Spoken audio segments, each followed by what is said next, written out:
suis donc auteure. Mais en fait, je préfère dire que je suis raconteuse d'histoire parce que je suis un peu tout-terrain, un peu couteau suisse, on va dire.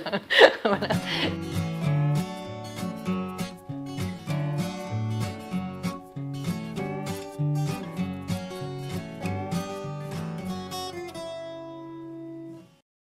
Il faudrait que je raconte l'histoire de chacun de mes livres parce qu'il n'y en a pas un qui est né de la même manière. On ne sait jamais comment on va rentrer dans une histoire. En général, elle arrive par effraction.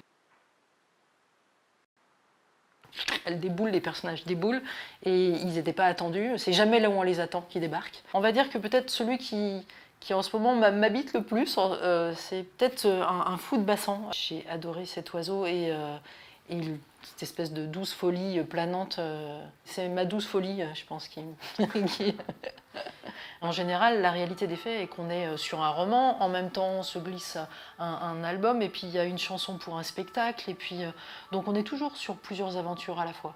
Forcément, chacun des livres porte un petit bout de soi quelque part. L'histoire de la transmission, c'est quelque chose qui traverse pas mal mes histoires, la famille, les secrets de famille. Dans ce conte musical, il y a un personnage qui est un chien.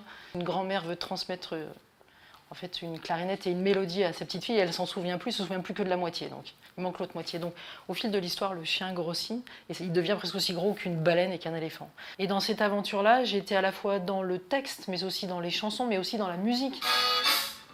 Essayez donc ces lunettes jaunes, un effet paf, un effet de serre sur votre couche d'ozone. Essayez donc ces lunettes noires pour fouiller au fond. J'étais une fille à questions. Je posais des milliards de questions. Si je continue à écrire, ce qui me motive à chaque fois, je vais de question en question, je voyage de question en question. La libraire m'a dit, mais en lisant Albe, j'ai compris que les questions pouvaient remplir aussi. Il n'y avait pas que les réponses. Et c'est vrai que moi, je cherche toujours des réponses. Et je crois que là, je suis un peu plus sereine maintenant depuis que j'ai compris que les questions pouvaient remplir aussi. J'ai toujours avec moi un carnet. Et donc le premier geste, effectivement, c'est d'aller vers une feuille. Après, je travaille à l'ordinateur, mais très régulièrement, je reviens à la feuille. Parce que l'ordinateur, il est bien sympa, mais il efface beaucoup de choses.